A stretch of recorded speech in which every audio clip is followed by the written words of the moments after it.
Baka tayo mag-plan natin. Make sure to like, share, and subscribe to MU Entertainment's YouTube channel. 2 years mo nang ginagawa yan? Hindi, diba ito ka, kinaalam ko na ito kung blind natin sana po. First, talasa ng isipan, pagkana ng pagiging marites, dahil dito ang segment ay inyong kinahumalingan at inyong hinuhulaan na pilit lang. Okay. Yan po Naho! Natatawa ako.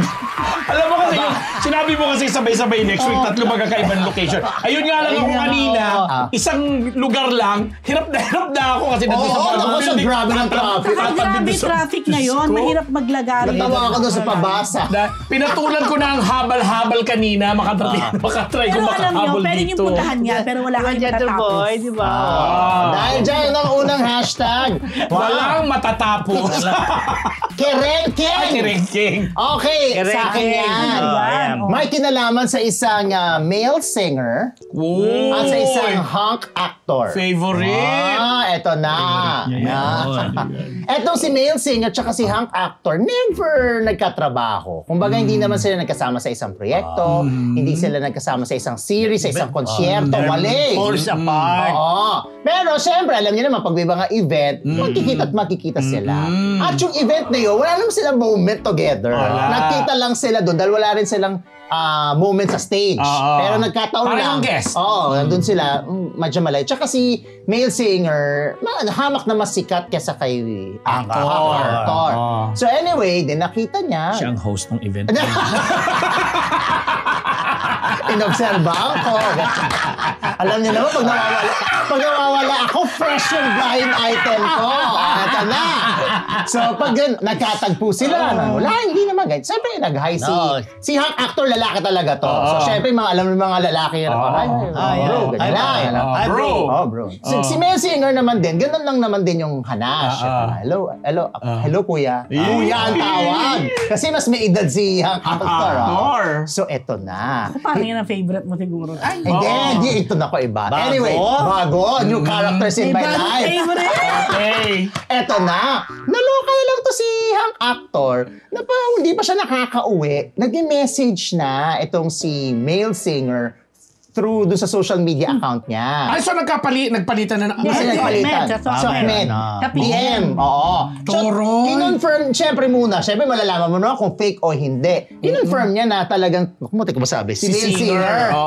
Yung kanyang nag-message. Although, ang unang linyahan lang naman, nice meeting you, kuya. Ganyan. Very respectful. Very respectful, ganyan. Sana maka-work kita. May mga ganon. Okay, bro. Ganon lang naman. Siyempre, lalaki naman to. Tapos napapansin na nitong si ang actor, nadadalas. Yung parang kapag, halimbawa, sinabi lang niya, okay bro, ingat bro. Diba, ganun lang ng mga lalaki. Busy ka ata, parang hindi ka masyado sumasagot. May mga ganun. So, hindi, stalker ng dating. Ito na. Ito may resibo to confirm. Ito blind item ko. Dahil si hunk actor, ipinakita niya sa akin ng resibo. Ang screenshot. Hindi actually, screenshot yung actual na convo.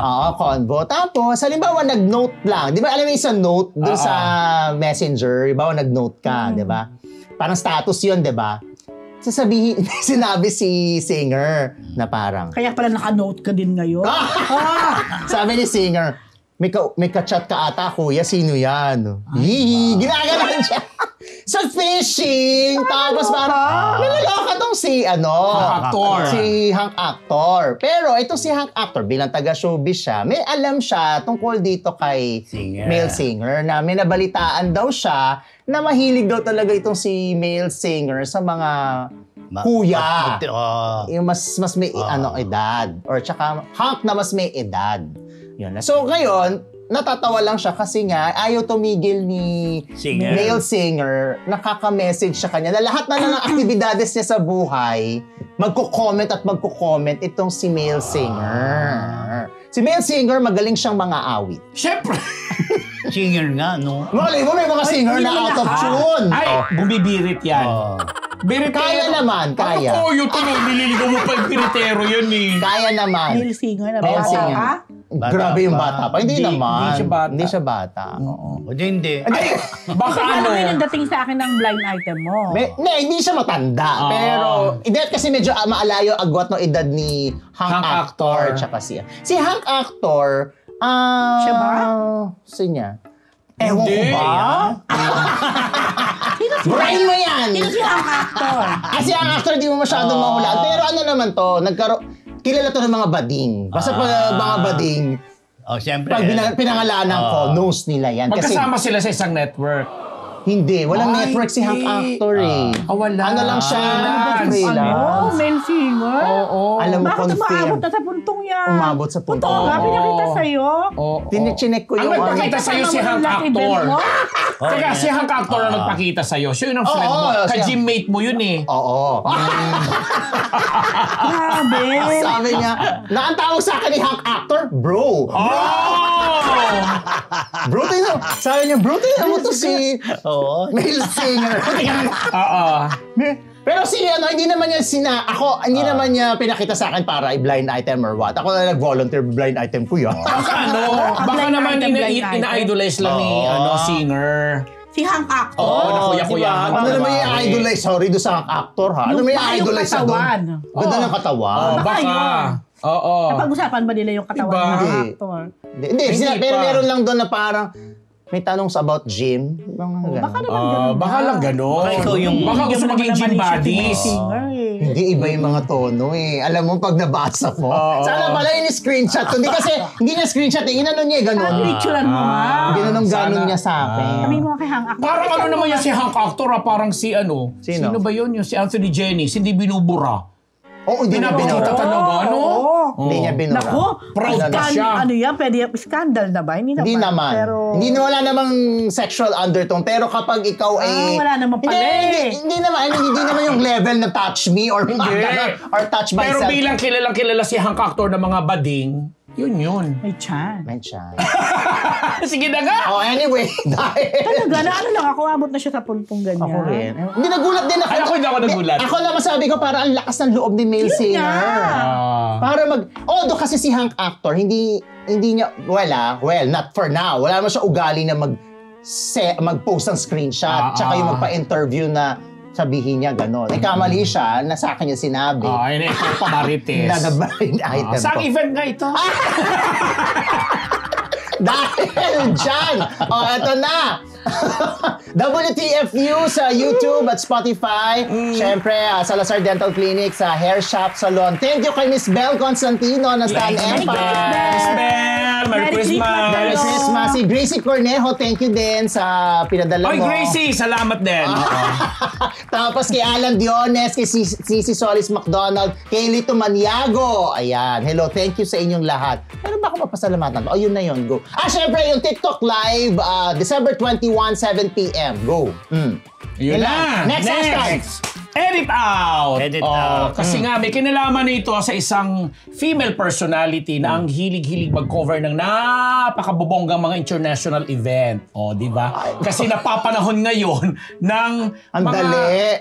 Di ko nasisimula. Go.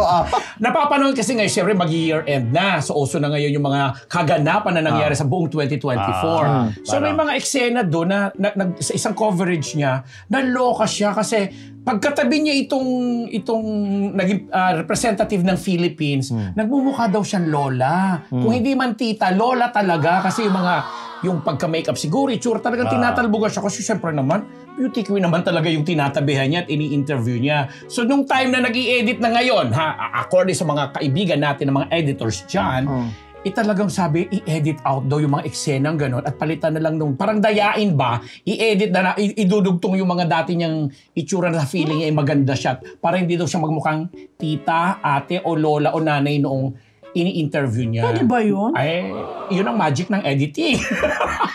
So, ganun lang kasi. Photos. AI? Photos. Videos. Videos? Mga videos. AI? Oo. Okay, baka ang gagawin, hindi ang gagawin yung cut away. Mga ganon. So, ang gagawin lang, yung kung video. So, dapat pala cut away. Hindi, yung mga cut away siya, yung kunwari nakikinig. Posible naman. So, yun ang instruction niya doon sa mga nag-i-edit niya bago year-end kasi ang dami niyang kinover na talaga naman mga international na bonggang-bongga na Nag-interview siya? nagmarka ang mga Pilipino at Pilipina mula sa Interview rin yun. sa mundo ng pagandahan hanggang sa Interview. mundo ng sports. Si ano? Diba? Letter. Oo, wag mo nang i-letter. So yun na, napakasimple ang dali, di ba? Sino? Just Marina Banggi po sa Indogabos. Maraming Mamaya salamat. na. Dr. Rachel and Dr. Jerry Casata sa Faces and Curves. Dr. Pong Magtibay. Maraming salamat sa pag-asikaso kay Niyong nung nakaraang araw. At sa One Dental Clinic kay Dr. Jess Solis. Hindi yan. Hindi yun yung celebrity na yan. Nakita mo? Ha? Nakita ko yung ano niya. Hindi, Ang lakas ng boses Ano ko. ba kayo? Ayaw ko sa'yo! Kompleto But pa. anyway, magandang gabi po sa ating at Merry Christmas sa mga Wala akong kababayan ko. maliit na Diyos ano. Marina Banggi po sa Indogabos. Meron nagko-cover dati pa yun. Ayun eh. na. Okay. Oo. Female celebrity, hindi Oo. naman artista. Eh, di tumigil na siya mag-cover. Kilala ko na yan. Oo, diba? Na blind item mo rin din yung nakaraan. Tungkol doon sa isang lalaking nagkarelasyon Oo, niya. yun na. Galing mo. Oo, Diba? Oo naman. Kasi daw nagmumukha daw siyang lola. Oo, di ba? Kasi Actually, hindi tita. Lola talaga. Oo. hindi mo ka-identify. Ikaw, sige na, next na, oh. Ikaw na next. Pinalayas. Ikaw. Sino ito? Ikaw? Yun din sa Oh, kanya. Akin yung huli. Alam mo, feeling ko alam niyo na to. Sige. Hindi pa nag-uumpisa. Oo, pero i-blind item ko na rin kasi hindi pa naman pangalanan talaga. Pero may mga nalulubas na tungkol sa blind item na to.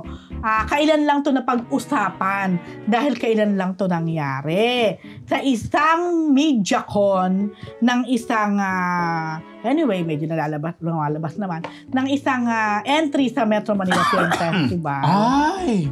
May isang reporter na isang network. Oo, alam ko na yan. Oh, TV5. Na makita ng isa sa ng yan. lead ng Lead actor ba nakita? lead ng pelikulang ito. Sinabihan niya yung kumbaga in charge dun sa Oo. media ko na ayoko yan na nandito. Palayasin niyo, True. paalisin niyo yan.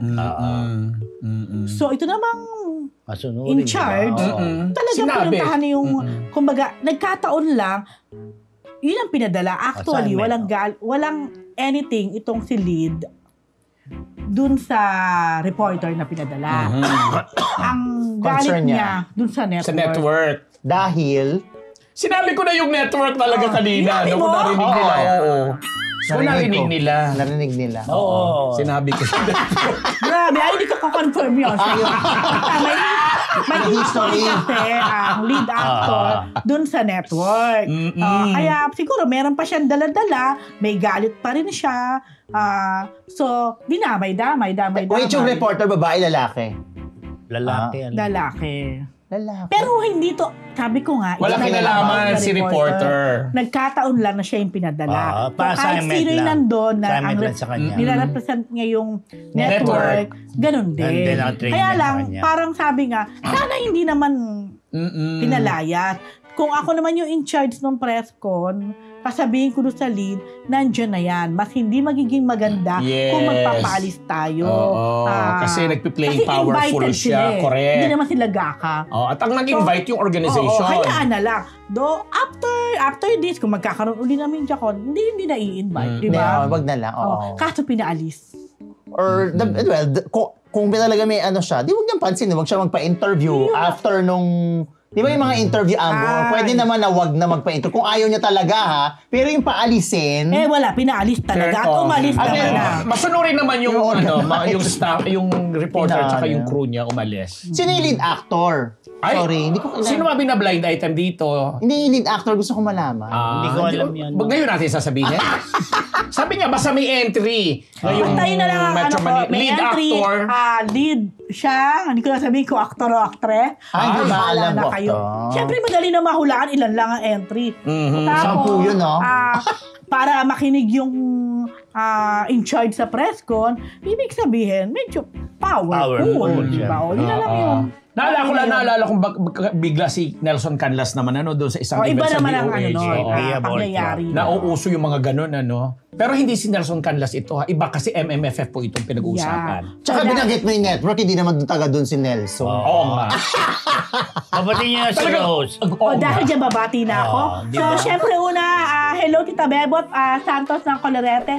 Ang aking tap at ang aking Christian Dior na belt ay from Colorete. So kung gusto niyo po ng mga branded item, punta lang kayo sa may Scout Torillo Corner, Timog Avenue. And hello to my cousin Irene. Wala daw siya ngayon, hindi siya nagpakulay. Irene, namiss ka namin. Asan Kasi siya? pinundo niya yung aking pinsan ng kanyang kapatid ngayon sa airport. Galing. So hello doon, galing Australia. Kaya dapat hindi na niya sinundo, pinag-grab na lang niya para nakapanood Grabe tayo. siya. Oy, sabi ni Irene, pag hindi daw siya nanonood at nakakapagpakulay, dinodoble naman daw niya sa susunod. Sabi ko, nakakaloka para may obligasyon. Correct. Ayan. Of course, hello Ate Janet, hello Mars. At syempre, again, maraming salamat po. Lalo na sa part ko ng mga nalambingan ko para sa Empress Christmas Party. Thank you sa inyong lahat. Soon, sasabihin natin kung sino-sino to mga Correct. to, diba? Sa ating mga posts. Yan. So, thank you po. At syempre, 9 days na lang. Merry Christmas sa ating lahat.